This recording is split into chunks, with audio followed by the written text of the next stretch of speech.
국민대학교 글로벌 인문지역대학장 정선태 교수님과 함께하겠습니다. 교수님. 네, 안녕하세요. 네, 어제 정말 아주 제가 너무 심하게 감동받은 작품을 소개해 주셔가지고 네.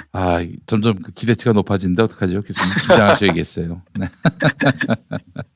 지금까지는 뭐 별로 감동을 하신 모양이네. 제가 아주 그냥 잠자고 있던 감수성에 아주 대못을 박으셨어요, 교수님. 정말. 네. 이사벨 아yen데가 워낙 뛰어난 작가이기도 하죠. 네, 또 작가의 그 문필력뿐만 아니라 그가 살아온 생애까지 되짚어 보니까 맞아요. 네. 그런가 봐요, 정말. 그 저자의 본질까지 파악해서 그 작품의 깊이가 또 가치가 매겨지는가 봐요. 네, 그렇죠. 살아온 삶의 과정이 진실하게 작품 속에 드러날 때 감동은 배가 하겠죠. 네. 네, 아마 그럴 겁니다. 오늘은 어떨지 모르겠습니다. 오늘도 라틴 아메리카 현대 소설 소개해 주시는 것 같아요. 네, 맞습니다. 오늘은 엘레나 포니아토프스카. 처음 들어보시는 분들이 많으실 텐데요. 네네네. 이 멕시코의 여성 작가입니다. 이름을 정확히 말씀드리면 엘레나니까 여성이겠죠. 예. 엘레나 포니아토프스카. 그러니까 포니아토프스카라는 그 성을 봐서는 분명히 라틴 아메리카 계는 아니라는 걸 알 수 있습니다. 예, 동유럽 또는 러시아 계통일 텐데 어머니가 멕시코인이었고요. 아버지가 폴란드인이었습니다. 그러니까 포니아토프스카는 아버지의 성이겠죠. 이 엘레나 포니아토프스카라는 멕시코 작가의 별과 사랑인데요. 네네. 제목만 잘 따져봐도 이 소설의 핵심에 육박할 수 있지 않을까 싶습니다. 별 하면은 하늘의 무늬를 장식하는 이 우주 최고의 기호들이죠. 네. 이 별을 연구하는 사람들이 천문학자겠죠. 이 소설은 천문학자 로렌소의 이야기입니다. 그리고 사랑은 지상의 몫이죠. 지상의 인간의 몫입니다. 그래서 로렌소라는 천문학자가 지상에서 3명의 여자들과 어떻게 사랑하는가를 다룬. 동시에 사랑합니까, 교수님? 그렇진 않습니다. 잠시 존경하려다 말았습니다. 네, 이 소설은 작가 엘레나 포니아토프스카가 멕시코의 천문학자들에게 바치는 오마주라고 하네요. 혹시 김 PD는 주위에 과학자들 중에 아는 분이 있는지 모르겠어요. 저는 친한 사이는 아닌데 이정모 서울과학관장이라고 이분은 과학자 그 이전에 인문학자예요. 과학과 인문학을 동시에 통찰하는 그렇군요. 아주 제가 너무 존경하고 사랑하는 작가입니다. 작가면서 과학자. 예. 네, 이 인문학과 과학을 함께 만난 사람이라면은 더 말할 것도 없겠죠. 근데 우리가 과학자 하면은 뭔가 좀 뭐랄까요? 냉정하고 무감각하고 무슨 실험실에 갇혀 있는 모습만 떠올리기 쉽잖아요. 네. 또 현실과 단절되어 있는 모습을 떠올리기 쉬운데, 근데 이 소설에서는 생생하게 살아있는 과학자입니다. 멕시코의 부패한 정치 현실, 그리고 교회와 싸우는 사람이기도 하고요. 그리고 앞에서 잠깐 말씀드렸듯이 아름다운 여성들, 기준은 다르겠습니다만은 여성들과 뜨겁게 사랑하면서 또 헤어지기도 하고 그러는 천문학자 로렌소의 일대기를 그린 작품입니다. 그러니까 천문학자의 한 생애를 다루면서 천문학이라는 게 무엇인가를 우리에게 보여주기도 하고요. 네. 또 멕시코 현대사를 고스란히 드러내 보여주기도 합니다. 그러면서 이 별과 사랑을 동시에 아우를 수 있는 인간이 가능한가라는 질문을 던집니다. 이쯤 되면 멋지지 않습니까? 천천히 읽어가시면은 정말 아름다운 소설입니다. 사생아로 태어난 5남매가 어머니를 잃고 고모네 집에서 천방지축 애물단지로 자라는 과정부터 그려지는데요. 그 이후 다사다난한 얘기들은 다 표현할 수가 없을 테고 몇 구절만 소개해드리겠습니다. 그런데 본격적인 천문학자가 되기 전에 우리 로렌소가 세상에 눈뜨는 과정들 그리고 부패한 멕시코 현실들을 직면하면서 탄식하는 부분 잠깐 보겠습니다. 정부 고위관직은 부의 툭적을 위한 원천이고 그것을 손에 넣기 위해 굴종과 부패는 필수 불가결한 것이죠. 멕시코에서는 권력이 개인을 모략하고 있어요. 토론과 연구를 하지 않는 것은 과학 발전을 막는 것이에요. 그 점을 전면적으로 다시 생각해 봐야 할 거예요. 당신들은 기회주의자들이며 시류에 편승하는 인간들이고 속임수에 능한 정치가들일 뿐이에요. 네, 그러니까 하버드에서 본격적으로 천문학을 배우기 전에 현실의 문제들을 직시하게 되는 거죠. 네. 그러면서 이 가난하고 고통을 겪고 있는 멕시코 민중들이 삶다운 삶을 영위하기 위해서는 과학적 사상으로 무장해야 한다는 것입니다.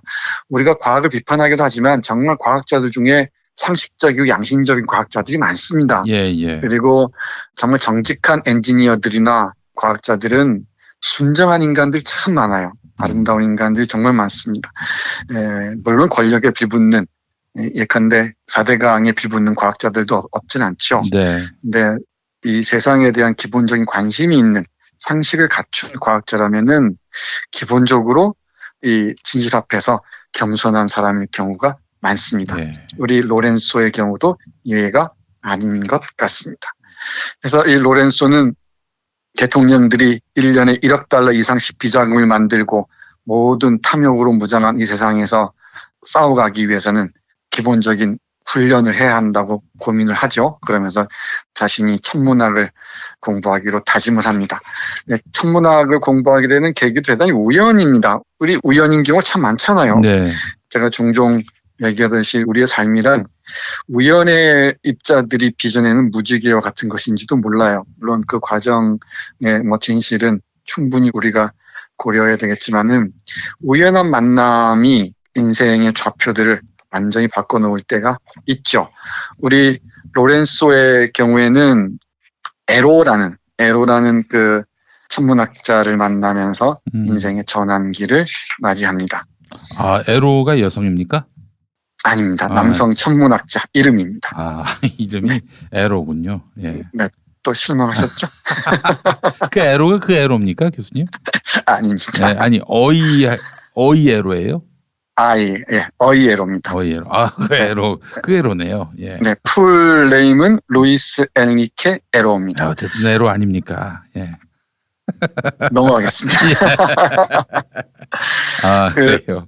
그 루이스 엔리케 에로라는 이 천문학자의 도움을 받아서 이 망원경을 처음 구경하는 거죠.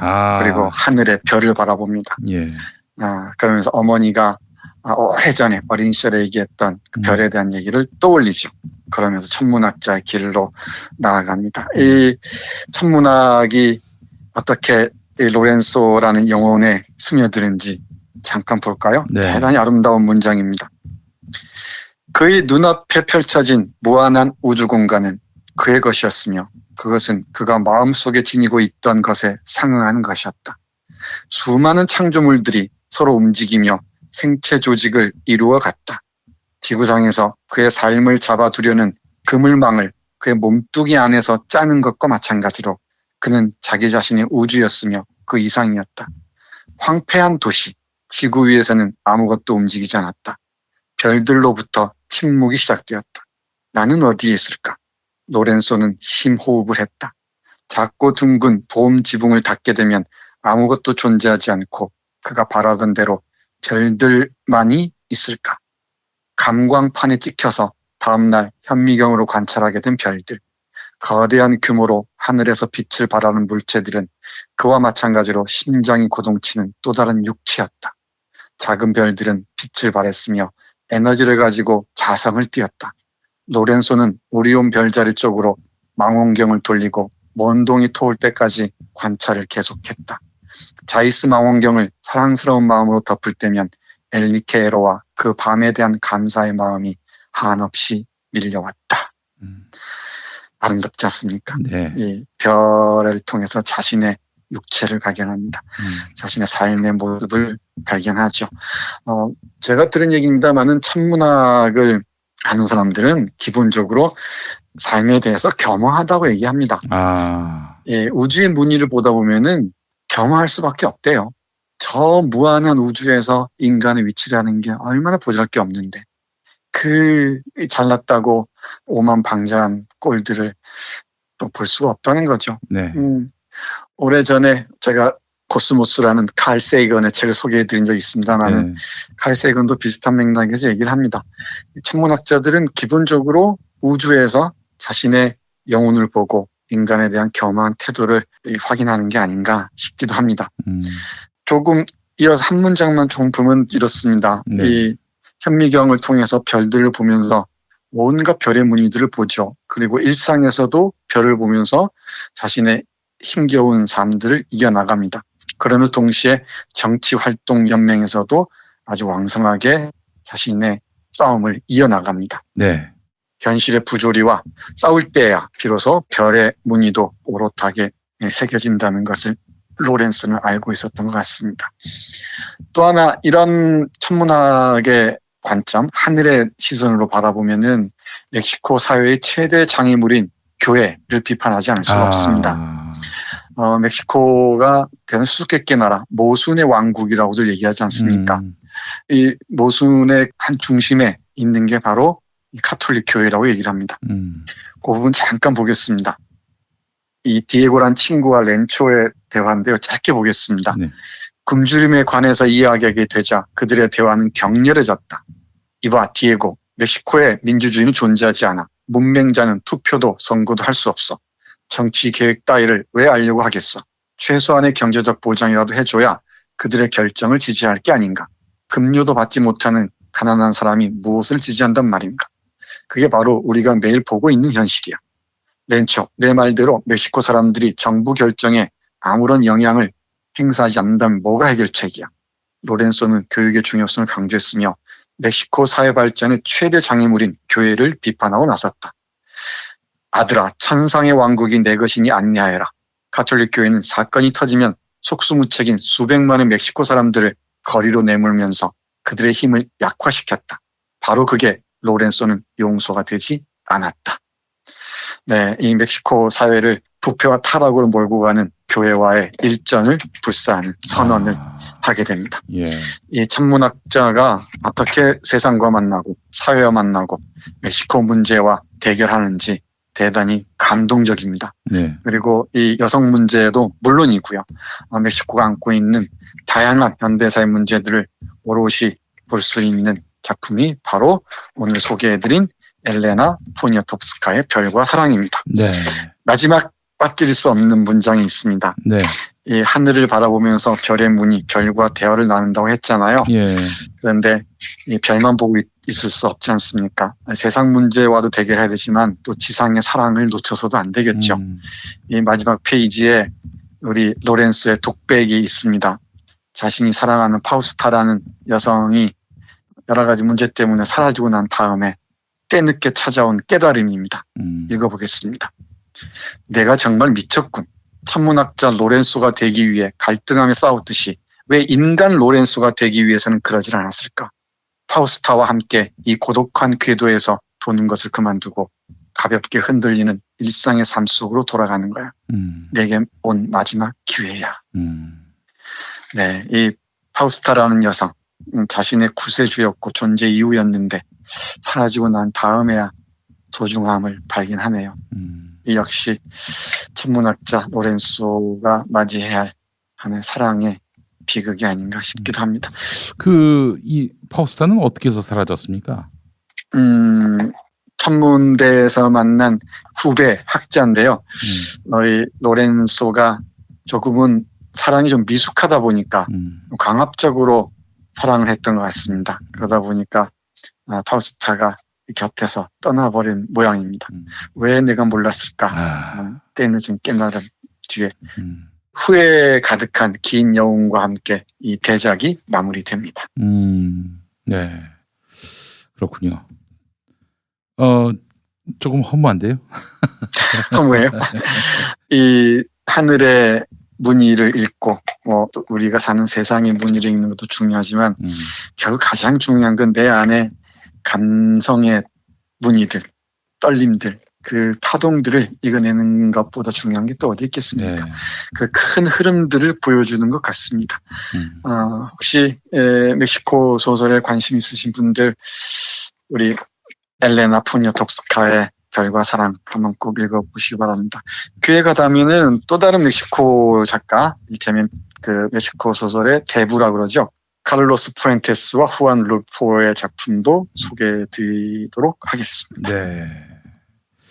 네, 아유 교수님 오늘 귀한 작품 소개해 주셔서 감사하고요. 자, 다음 시간에 또 귀한 작품 또 기대하겠습니다. 네, 고맙습니다.